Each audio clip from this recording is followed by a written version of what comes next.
Hi అండి, బాగున్నారా? నేను మీ రమానండి. ఈరోజు మనం బ్రేక్ఫాస్ట్కి ఎగ్ చపాతీ చేసుకుందామండి. దీని ప్రిపరేషన్ ఏంటో ఇప్పుడు చూద్దాం. అలాగే తినేయచ్చు. ఎగ్ చపాతీ ఎగ్తో చపాతీ ఎలా చేసుకోవాలో చూద్దామండి. నేను అరకిలో గోధుమ పిండి తీసుకున్నానండి. దాంట్లో రుచికి సరిపడా సాల్ట్ వేసుకుందాం. రుచికి సరిపడా సాల్ట్ వేసుకున్నాను కదండి. ఇప్పుడు కొన్ని పాలు పోసుకుందామండి. పాలు పోసుకుంటే చాలా బాగుంటుందండి. సాల్ట్ కొంచెం పాలు పోసుకున్నాను కదండి. ఇప్పుడు కొంచెం ఆయిల్ వేసుకుందామండి. ఆయిల్ వేసుకుంటే సాఫ్ట్గా వస్తాయండి. ఈ ఆయిల్ సరిపోతుంది. మళ్ళీ మనం చపాతీలు కాల్చేటప్పుడు ఆయిల్ అవసరం లేదండి. ఇలాగా వీటితో మొత్తం మిక్స్ చేసుకొని తగినంత వాటర్ వేసుకొని కలుపుకోవాలండి.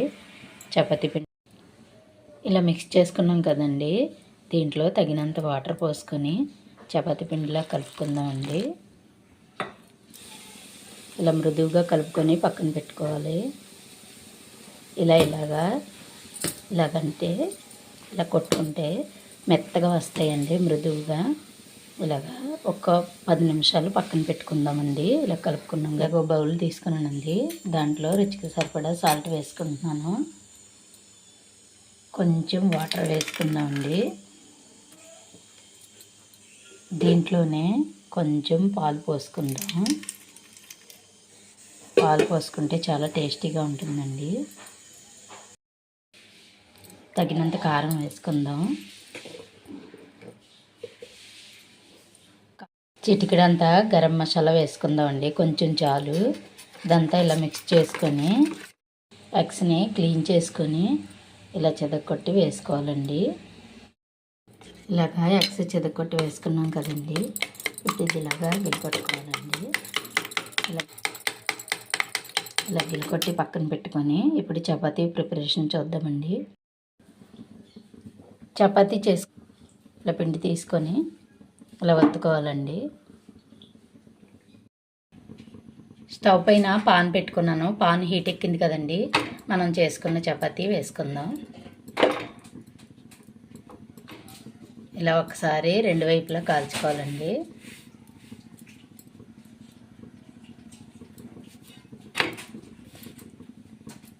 ఇలా 2 సైడ్ కాల్చుకున్నాం కదండి. ఇప్పుడు పైన ఎగ్ మిశ్రమం వేసుకుందాం. ఇలాగా ఎగ్ మిశ్రమాన్ని స్ప్రెడ్ చేసుకోవాలండి. చపాతీ మొత్తం స్ప్రెడ్ చేసుకొని ఇలా కాల్చుకుంటే చాలా బాగుంటుందండి. రొటీన్గా కాకుండా ఇలాగా ఏ కర్రీ అవసరం లేదండి. ఇలా చాలా టేస్టీగా ఉంటుంది. దీంట్లో మీరు కారానికి బదులు పెప్పర్ కూడా వేసుకోవచ్చు. పెప్పర్ పొడి ఇలాగా రెండు వైపులా కాల్చుకోవాలండి. 1 సైడు ఇలా కాలింది కదండి. ఇప్పుడు రెండో వైపుకి మార్చుకుందాం. కూడా ఇలా వేసుకోవాలండి ఎగ్ మిశ్రమం.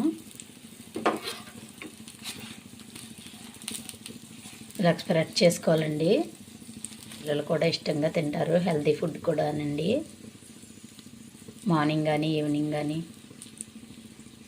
ఎప్పుడైనా తినచ్చండి. చూడండి, ఇప్పుడు రెండో వైపు కూడా తిరిగేసుకున్నాం. చూడండి ఎలా కాలిందో. పిల్లలు పెద్దలు కూడా ఇష్టంగా తింటారండి. చాలా టేస్టీగా ఉంటుంది. హెల్తీ కూడానండి. ఒక్కసారి ఇలా ట్రై చేయండి. ఇదిగోండి, నార్మల్ చపాతీ పెట్టుకున్నాను, ఎగ్ చపాతీ పెట్టుకున్నాను, మధ్యలో ఎగ్. ఇలా తీసుకున్నారంటే ఫుల్ మీల్ అయిపోతుందండి. బ్రేక్ఫాస్ట్ కానీ ఈవినింగ్ ఎప్పుడైనా తీసుకోవచ్చండి. మధ్యాహ్నం కూడా భోజనంగా కూడా తీసుకోవచ్చు. చాలా బాగుంటుంది. హెల్తీ కూడా. ఒక్కసారి ట్రై చేయండి.